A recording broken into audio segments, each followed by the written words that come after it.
My son used my credit card to buy expensive Christmas gifts for his wife's parents. When I quietly asked if there was anything under the tree for me, he barely looked up from his coffee. He shrugged and said, "I forgot to get you anything." His wife let out an awkward little laugh and added, "We'll make it up to you next year." I didn't argue. I didn't remind him that the gifts around the tree had been paid for with my own credit card. I simply zipped my jacket, wished everyone a Merry Christmas, and walked out the front door. The next morning, I removed both of them from my trust. 15 minutes later, my daughter-in-law called asking if I could wire them $15,000 for an emergency. By bedtime, my son had 48 missed calls from me. Not because I wanted to talk, because every one of those calls came from my attorney's office. My name is Daniel Harper. I'm 68 years old, a widower, and until that Christmas, I believed I had a good relationship with my only child. Looking back, I realize I confuse peace with love. They aren't always the same thing. For almost 40 years, I owned a heating and air conditioning company outside Columbus, Ohio. It wasn't glamorous work, but it paid well. My crews installed furnaces in freezing winters, repaired air conditioners during 90-degree summers, and answered emergency calls on holidays while everyone else was home opening presents. I was proud of that business, even prouder that I sold it honestly when I retired. After taxes and investments, I had more than enough to live comfortably without ever becoming one of those wealthy men obsessed with money. Money had always been a tool, never the goal. My wife Susan believed the same thing. She passed away 8 years before this story begins. Cancer, the kind that gives you hope just long enough to break your heart. Before she died, she squeezed my hand and whispered something I've never forgotten.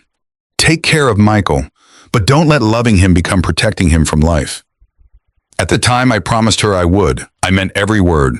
Unfortunately, keeping promises and understanding them are two very different things. Michael was 38 that Christmas. He worked in commercial real estate. His wife, Emily, taught part-time at a private preschool. They weren't poor. Far from it. They lived in a beautiful 4-bedroom home 20 minutes from mine. 2 new SUVs sat in the driveway. They took vacations every summer. Their 2 children attended private school. From the outside, they looked like the picture-perfect American family. What almost nobody knew was how many times I'd quietly stepped in over the years. When Michael graduated from Ohio State with student loans, I paid them off. When he wanted to buy his first house, I covered the down payment. When Emily wanted to stay home after their first child was born, I quietly sent them money every month for nearly a year. When Michael's first business partnership failed, I wrote a check that kept him from declaring bankruptcy. I never asked for repayment, not once. Every birthday, every Christmas, every anniversary, I tried to make their lives easier. Maybe too easy. A year before Christmas, Michael called with what sounded like a reasonable request. "Dad, would you mind adding me as an authorized user on one of your credit cards? Strictly for emergencies. What if something happens while we're traveling with the kids?" It seemed practical. He wasn't asking for cash. He wasn't asking to borrow money. He simply wanted the ability to handle an emergency if I couldn't be reached. I agreed without hesitation. After all, he was my son. The card had a generous limit. I barely used it except for travel and occasional large purchases. I trusted him completely. Christmas morning arrived cold and bright. Snow covered the lawns throughout their neighborhood. Children were already outside building snowmen while parents carried coffee mugs from garage to garage, wishing one another Merry Christmas. I arrived around 9 carrying homemade cinnamon rolls, Susan's recipe, and wrapped presents for everyone. Emily hugged me. The grandchildren tackled my legs before I could even take off my coat. For a while, everything felt normal. The kids opened bicycles, video games, books, board games. I enjoyed every minute of watching them laugh. Then Emily's parents arrived. The mood changed. Michael suddenly became almost performative. He insisted everyone gather around while his father-in-law opened an expensive Rolex. His mother-in-law received a designer handbag she'd admired months earlier. There was a luxury weekend spa package, a 70-inch television, kitchen appliances. Gift after gift, Emily cried. Her parents kept saying, "You two shouldn't have." Michael smiled proudly. "You deserve it." I remember sitting quietly in my chair, smiling because they seemed genuinely happy. I wasn't jealous. I wasn't counting presents. But after nearly an hour, the tree was empty. Everyone had opened something. Even the grandchildren's stockings were overflowing. I looked around. Nothing remained. I honestly thought maybe mine had been left in another room. So I asked softly, "Should I wait until later?" Michael frowned. "For what?" I smiled. "My gift." He blinked once, then shrugged. "Oh, I forgot to get you anything." Emily gave a nervous laugh. "We've just been so busy." Nobody said another word. Even the grandchildren looked confused. I felt something inside me grow strangely quiet. Not angry, not embarrassed, just finished. I stood up, put on my coat, zipped my jacket, picked up the empty tray that had held Susan's cinnamon rolls. "Merry Christmas, everybody." Michael didn't even stand. Emily simply said, "Drive safe." That was it. Outside, the cold air hit my face harder than I expected. I sat in my truck for several minutes before starting the engine. As I backed out of the driveway, my phone buzzed, then buzzed again, and again. At the first red light, I glanced down. 3 credit card notifications had arrived. I almost ignored them. Instead, I opened the app. My stomach tightened. The purchases had posted overnight. A luxury jewelry store, an upscale department store, a designer boutique, total charges just over $8,700. Every purchase matched the gifts I'd watched Emily's parents unwrap. Paid for with my credit card. I stared through the windshield as snow drifted across the road. Then I laughed. Not because anything was funny, because for the first time in my life, the truth was impossible to avoid. They hadn't forgotten me. They had remembered me just enough to use my money. The next morning, I called my attorney before I poured my first cup of coffee.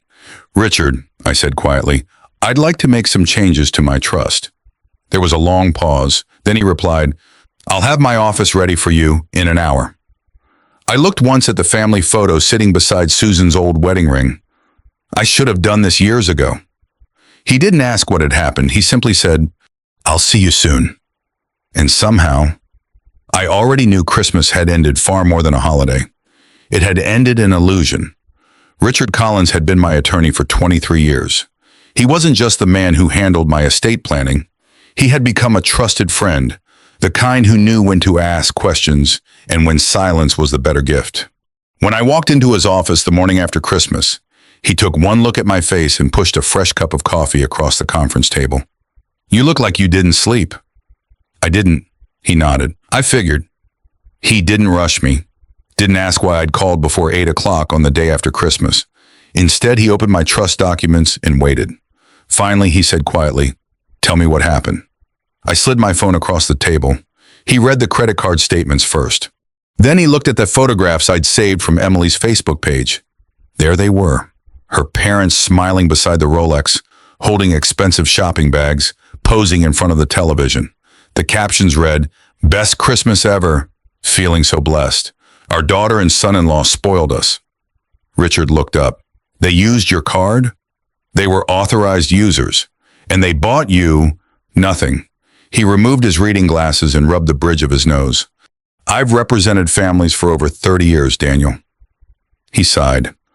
I've learned that inheritance doesn't usually destroy relationships." "What does?" "Entitlement." That word stayed with me. Entitlement. Maybe because I'd spent years pretending it wasn't growing inside my own family. The truth was, Christmas hadn't created this problem. It had simply exposed it. Driving home from Richard's office, memories kept surfacing like old photographs floating to the top of a lake. The first one was 20 years earlier. Michael had just graduated from Ohio State. He sat across from me in a diner looking defeated. "Dad, I've got almost $60,000 in student loans." "I know. I'll be paying these until I'm 40. Susan reached under the table and squeezed my hand. We'd already talked about it. That afternoon, I paid every dollar. Michael cried. He hugged both of us. "I'll never forget this." He meant it. At least I believe he did, back then. A few years later, he called again. "Dad, I found the perfect house." "Congratulations." "The bank approved the mortgage, but we're short on the down payment." Susan looked at me. I already knew what she was thinking. Help him. We wrote another check. Michael promised, "I'll pay you back." I smiled. "No, you won't," he laughed. "I mean it." "I know." He hugged us again. Susan smiled all the way home. Helping our son felt good. It felt like parenting never really ended. Neither of us realized we'd started removing every obstacle life placed in front of him. Then came the failed business. He'd invested with a friend who turned out to be reckless with money. Michael called late one Friday night. "Dad," his voice cracked, "I think I'm going to lose everything." By Monday morning, I'd transferred enough money to settle the debts. He kept his house. His marriage stayed intact. His credit remained excellent. Everyone praised how responsible he'd been during a difficult situation. Only two people knew the truth: Susan and me. After Susan died, the requests became more frequent, never outrageous, just constant. "Dad, daycare's expensive. Dad, Emily's car needs repairs. Dad, property taxes surprised us. Dad, we're trying to refinance. Dad, can you help with the kids' tuition?" Every request sounded reasonable. Individually. Together, they painted a different picture, one I'd refused to see. I missed Susan terribly. Helping Michael made me feel like she was still part of our lives somehow. Looking back, maybe I wasn't helping him. Maybe I was comforting myself. A week after Susan's funeral, I'd stood alone in our bedroom holding one of her sweaters. I remembered something she'd said years before while we watched Michael struggle through high school. "You know what worries me?" "What?" "You're always ready to rescue him." "That's what fathers do," she smiled sadly. "No. They teach their children how to rescue themselves." At the time, I thought she was being too hard on him. Now I wondered if she'd seen something I refused to acknowledge. Richard interrupted my thoughts by sliding new paperwork toward me. "I've drafted the revisions." I read each page carefully. Michael removed as a primary beneficiary. Emily removed entirely. The grandchildren remain protected, not through their parents. Direct educational trusts, college, trade school, medical emergencies, the money could only be used for them, not by them, and certainly not by their parents. The rest of my estate would be divided among several organizations that had quietly mattered to Susan and me for years. A children's hospital, a scholarship fund for students entering skilled trades, a veterans housing program, our local church food pantry. Richard watched me reading. "You've thought this through." "I have." "You understand this decision could permanently damage your relationship with your son." I looked out his office window. Cars rolled slowly through the snowy streets of downtown Columbus. Parents carried shopping bags. Children laughed while throwing snowballs. Christmas was ending for everyone else. Mine had ended yesterday morning. "I don't want to punish Michael." Richard waited. "I want to stop enabling him." He smiled faintly. "Those are two very different things." I signed every page, one after another. When I finished, Richard placed the documents into a folder. "It's done." I expected relief. Instead, I felt sadness. Not because of the money, because every signature acknowledged a truth I'd spent years avoiding. My son loved me. I believed that. But somewhere along the way, he'd stopped respecting the sacrifices behind the help. I had barely reached my truck when my phone rang. "Emily." I almost let it go to voicemail. Instead, I answered. "Hello." Her voice sounded unusually cheerful. "Hi, Dad. I hope I'm not bothering you." "No. Actually," she laughed softly, "we've got kind of an emergency." "What happened?" "Well," she hesitated, "we found the perfect SUV." I frowned. "An emergency SUV?" She laughed again. "You know what I mean." "Not really. The dealership has this year-end sale, but we need $15,000 today for the down payment." I leaned back against the truck. Yesterday, she'd watched me leave her house without a single Christmas gift. Today, she wanted $15,000. No apology, no acknowledgement, just another request. "So," she continued, "could you wire it today?" For years, I would have answered before she finished asking. Instead, I looked up at the gray December sky, thought about Susan, thought about Richard's single word, entitlement. Then I spoke. No. Silence. Long enough that I wondered if the call had dropped. Finally, she whispered, "I'm sorry." "What?" I said no. "You've never said no before." "I know." Another long pause. Then her voice changed. The sweetness disappeared. "Is this about yesterday?" "No. It's about the last 20 years." She didn't answer. I was about to end the call when she asked the question that told me everything I needed to know. Her voice was cautious now, almost nervous. "You're still leaving everything to Michael someday." She stopped, then quietly finished. "Right?" I closed my eyes. For the first time in decades, I didn't feel guilty. I simply ended the call. I didn't hear from Michael for the rest of that afternoon. No text, no voicemail, no apology, only silence. The strange thing was I didn't spend the day waiting for my phone to ring like I normally would have. Instead, I drove to the cemetery. Susan always loved the quiet after Christmas. She used to say the day after the holiday was when people finally stopped performing and started being in themselves again. I brushed a thin layer of snow from her headstone and stood there with my hands buried in my coat pockets. I finally said no, I whispered. The wind drifted through the bare oak trees. For a moment, I almost imagined her smiling. Not because our family was falling apart, because I'd finally started telling the truth. The knock on my front door came just after 6 that evening. I already knew who it was. Michael never knocked softly. 3 sharp pounds, a pause, then 2 more. I opened the door. He stepped inside without waiting to be invited. Emily followed him with her arms folded tightly across her chest. Neither one looked angry anymore. They looked confused. "Dad," Michael began. "Emily said you hung up on her." "I did. She was just asking for help." "I know," he frowned. "So, what's going on?" I looked at both of them for several seconds. Then I walked into the living room. "If we're going to have this conversation, let's sit down." Nobody spoke while we settled into our chairs. The grandfather clock Susan had bought for our 25th anniversary ticked steadily in the corner. Michael finally broke the silence. "If this is about forgetting your Christmas gift," I raised my hand. "It's not." Relief flashed across his face. Then I reached into the folder Richard had given me earlier that day. "I'd like you to look at something." I slid several sheets of paper across the coffee table. Michael barely glanced at them. "What is this?" "Credit card statements." He looked again. His expression changed. Emily leaned over his shoulder. Neither of them spoke. The pages showed every charge. December 23rd, the jewelry store, the department store, the electronics retailer, the designer boutique. Each purchase was highlighted. Each purchase had been made using my account. Michael slowly looked up. "You checked the statements?" "I did." "I was going to tell you." "When?" He hesitated. "I don't know." "Before or after the bill arrived?" His shoulders dropped. "Dad, I trusted you." Emily suddenly jumped in. "We were going to pay you back." I looked at her. "Were you?" "Of course."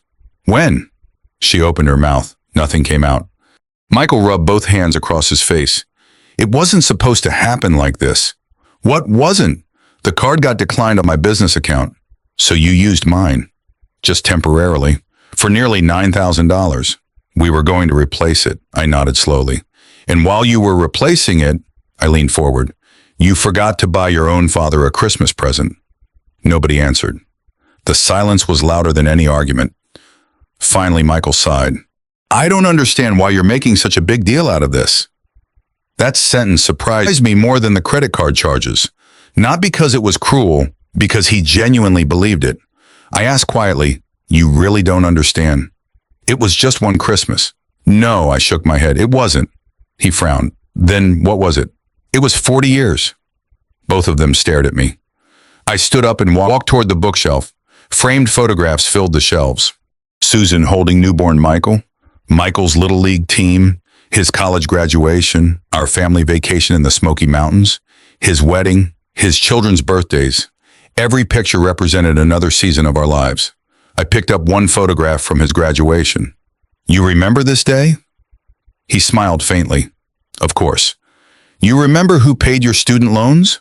His smile disappeared. "You did." "The house?" "You helped." "The failed business?" "You loaned me money." "It wasn't a loan." He looked away. "The daycare bills?" He didn't answer. "The private school tuition?" Still nothing. "The roof after the hailstorm?" Emily quietly lowered her eyes. "The medical bills when Lily broke her arm?" Michael whispered, "I know." "No," I said calmly, "you remember." Knowing and remembering aren't the same thing. I returned to my chair. "You know what hurts the most?" He looked at me. "I don't care about the money. I care that somewhere along the way," I paused, "you stopped seeing it as mine." His face tightened. "I never thought that." "Really? You've always had plenty." There it was, the sentence I'd been hearing in different forms for years. "You've always had plenty," as though having enough somehow erased ownership. I smiled sadly. "Exactly." What? You've had access to my help for so long, I pointed toward the statements, that you stopped seeing generosity. You started seeing availability, Emily finally spoke. We didn't think you'd mind. I nodded. I know. She looked surprised. You know? Yes, that's exactly the problem. The conversation went nowhere after that. Michael insisted they hadn't intended to hurt me. Emily repeated that they would have paid every penny back. Neither one understood why trust mattered more than reimbursement. Eventually they left, not angry, not apologetic, just frustrated. As if I had suddenly changed the rules of a game we'd been playing for years. The truth was, I had. 2 days later, my phone began buzzing with messages. Not from family, from old friends. One text read, "Everything okay?" Another, "Heard something strange. Give me a call." I had no idea what they were talking about until my neighbor, Frank, stopped by while I was shoveling snow. He leaned on his shovel and cleared his throat. "Daniel." "Yeah?" "I don't want to gossip." "Then don't," he chuckled. "Fair enough." He hesitated. "But Emily posted something online." I frowned. "What kind of something?" Frank pulled out his phone. "She didn't mention your name." He handed it to me. The post read, "It's heartbreaking when older family members suddenly become controlling with money. Sometimes aging changes people, and all you can do is pray for them." Hundreds of reactions, dozens of comments. Most people assumed she was talking about one of her relatives. Only a handful knew it was me. I handed the phone back. "I see." Frank looked uncomfortable. I figured there was probably another side. There usually is. 3 days later, I received an unexpected visitor. My 12-year-old grandson, Ethan. He rode his bicycle through the slushy streets despite the cold. When I opened the door, he looked nervous. "Hi, Grandpa." "Hi, buddy. Can I come in?" We sat in the kitchen drinking hot chocolate. After several minutes, he quietly asked, "Are you mad at Dad?" I chose my words carefully.